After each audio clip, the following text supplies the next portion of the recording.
Час новин на телеканалі АТР. 14 лютого, 1083-й день анексії Криму. Ви дивитеся «Заман», в студії Ескандер Маметов. У цьому випуску. У Стамбулі створили кримсько-татарський дернек. Саме цей дернек матиме найбільшу кількість членів серед усіх дернеків Туреччини. Мешканці Донецьку розповіли про мирне врегулювання конфлікту. Но Минское соглашение у нас, наверное, не пройдет. Окупаційний суд заборонив Полозову захищати Ільмі Умерова. В этом здании правосудие практически отсутствует. Адвокат Ніколай Полозов не зможе захищати у суді заступника голови Меджлісу кримсько-татарського народу Ільмі Умерова. Верховний суд окупованого Криму залишив рішення Київського районного суду Сімферополя про допит Полозова у справі Ільмі Умерова у силі. Адвокат Полозов перейшов у статус свідка і не може захищати Умерова в суді. Захисник збирається звертатися до судів вищих інстанцій Росії. Во-первых, у нас появилась формальная возможность обратиться в Европейский суд по правам человека. И совершенно очевидно, что нарушение Европейской конвенции о защите прав человека и основных свобод присутствует налицо. Во-вторых, мы будем обжаловать и в российской юрисдикции. Я думаю, что на результат по моему делу это никак не повлияет, потому что это политическое заказное дело. Это еще раз подтверждает, что в той стране, которая пришла на нашу землю, полный правовой беспредел.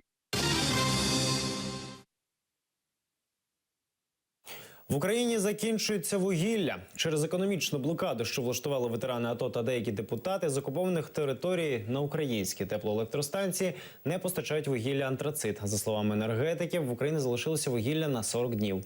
Міністерство енергетики та вугільної промисловості пропонує ввести надзвичайний стан, який передбачає віялові відключення електрики у 7 областях.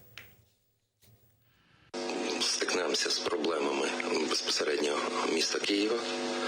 Ми стикнемося з проблемами Чернігова, ми стикнемося з проблемами Харкова, ми стикнемося з проблемами Краматорська і інших міст, де в тому числі, крім електроенергії, виробляється паливо. І міністерство буде ініціювати введення надзвичайного стану в енергетичній сфері.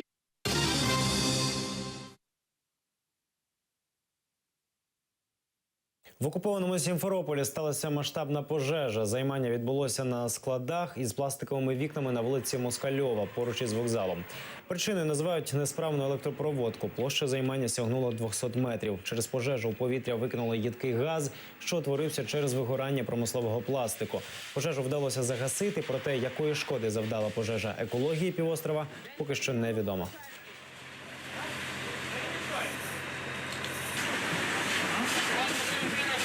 Основная часть здания, где находились складские помещения, она спасена. В складах находилось большое количество уже готовых изделий. Это двери, различный пластик, окна, готовая продукция. Это все удалось спасти. Единственное, что площадь пожара составила 200 квадратных метров, это выгорел цех непосредственно по производству металлопластиковых изделий. І до міжнародних новин. Президент Молдови заявив про бажання відновити стосунки із Росією. На думку Ігора Додона, Москва – важливий економічний партнер для Кишиневу. Також Керманич заявив, що Молдова може вийти з ЄС та увійти до Євразес. А питання Придністров'я Додон сподівається вирішити вже за 2 найближчі роки. Про все це Вітвор розповів в інтерв'ю Deutsche Welle. Я считаю, что Молдова должна возобновить стратегическое партнерство с Российской Федерацией. Если ситуация не поменяется, на следующих парламентских выборах будет другое парламентское большинство, которое, скорее всего, выйдет с инициативой о аннулировании соглашения об ассоциации с ЕС. Я считаю, что Молдова больше выиграет от интеграции в Евразес. С точки зрения создания рабочих мест, без традиционных рынков, без рынков России, рынка Евразес, Молдова не выживет. Наверное, будет тяжелее договариваться по Украине. Наверное. Но по Молдове, по Приднестровью, для того, чтобы реинтегрировать страну, я думаю, что договориться можно. Парламент Румунії проголосував за проведення референдуму з питань боротьби з корупцією. З цієї ініціативи виступив президент Румунії Клаус Йоганніс. Таке рішення він ухвалив через масові протести, що тривають в Україні більше місяця. Мітинги почалися після прийняття урядового указу про послаблення покарання корупціонерів. Румунський Майдан бореться за демократичні цінності Європейського Союзу і просять Євросоюз підтримати їх у цій боротьбі. Як правило, Румунія перебуває на окраїні Європейського Союзу, проте час від часу ми перебуваємо і в центрі, якось в цей момент. Я думаю, що ці люди нині поділяють спільні цінності ЄС, і я думаю, що це дуже сильне послання для всіх, в тому числі наших сусідів. I think it's a very strong message for everybody, including our neighbors. We want the European Union to help us. Ми хочемо, щоб Європейський Союз допоміг нам з цією проблемою, тому що ми не відчуваємо більше, що наш уряд та парламент представляють наші інтереси. У нас не залишилося представників. Навіть якщо ЄС хоче допомогти нам, він тримається осторонь, залишив нас наодинці з цією проблемою. Проте ми не можемо її вирішити самі в цій країні. У всьому ЄС, де я був, я бачив розвинені країни, інфраструктуру, лікарні. Я хочу те саме у моїй країні, не через 10 років, а вже зараз. Радник президента Сполучених Штатів Америки з національної безпеки пішов у відставку. Майкл Флін залишив посаду, бо стало відомо про його контакти з послом Росії в США, а також про потенційну вразливість для шантажу з боку Кремля. Флін не зміг спростувати повідомлення The Washington Post про те, що під час розмов з російським послом Сергієм Кісляком у грудні минулого року, коли Барак Обама ввів нові санкції проти Росії та вислав російських дипломатів Сполучених Штатів Америки, він обговорював питання скасування санкцій, що порушує закон Логана. Ведення переговорів з іноземними урядами від імені Сполучених Штатів приватною особою є протизаконним. Флін і раніше не приховував своїх контактів з Росією. Виконуючим обов'язки радника президента Сполучених Штатів Америки з нацбезпеки став генерал Джозеф Кіт Келлог.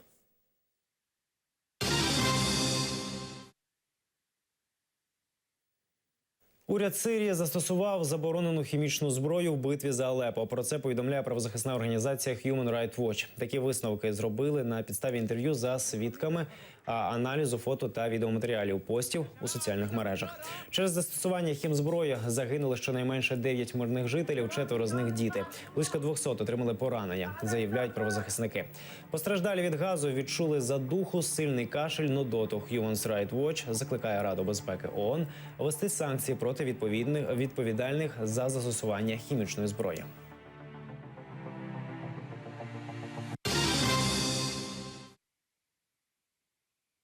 Прошу смертної кари. Затриманий у Стамбулі терорист Абдулкадир Машаріпов попросив про найвищу міру покарання. Про це пише турецьке видання «Хюрієт».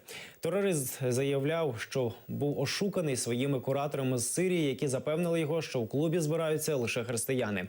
Після теракту вбивця збирався накласти на себе руки, але вижив після розриву світлошумової гранати. 1 січня виходець з Узбекистану Абдулкадир Машаріпов в нічному клубі Стамбулу вбив 39 людей і поранив ще 69.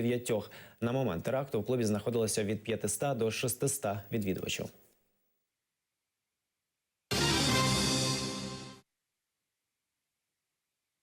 Новий осередок турецької спільноти кримських татар відкрився у Стамбулі. Цього разу представництво національного дернеку корінного народу Криму з'явилося в азіатській частині міста. Відтепер у Стамбулі 2 філії, що перебувають під кураторством центральної спільноти, що знаходиться в Анкарі. На офіційному відкритті йшлося про анексію Криму та про нинішній стан кримських татар на півострові. Дай Боже, коли Крим звільниться від анексії, ми матимемо в Криму всі права, яких нас позбавили ще 1783 року. Головна наша мета – об'єднати кримських татар Стамбулу, прищепити кримсько-татарську культуру і самобутність нашим дітям, а потім, набравшись сил, допомагати кримським татарам в Криму вирішувати їх проблеми. Це наш перший масштабний захід. Я сподіваюся, надалі ми збиратимемося ще більшою кількістю людей, проводитимемо заходи ще краще цього і намагатимемося бути корисними нашій батьківщині і нашому народу. Стамбул – великий мегаполіс. Ймовірно, саме цей дернек матиме найбільшу кількість членів серед усіх дернеків Туреччини.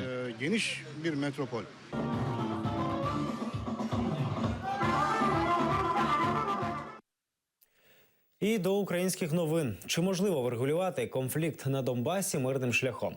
Таке запитання поставили мешканцям окупованого Донецьку. Абсолютна більшість впевнена, що це можливо. Проте роль так званих ДНР, ЛНР у цьому процесі незначна. Бо це питання мають вирішувати повноцінні країни, сказав один з опитаних. В першу чергу треба договоритися Києву з ДНР.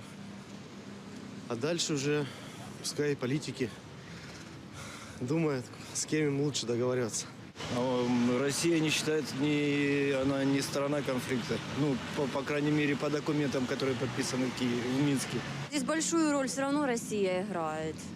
Даже Россия, наверное, больше играет роль, чем ДНР, ну и ЛНР. Нужно только как два независимых государства.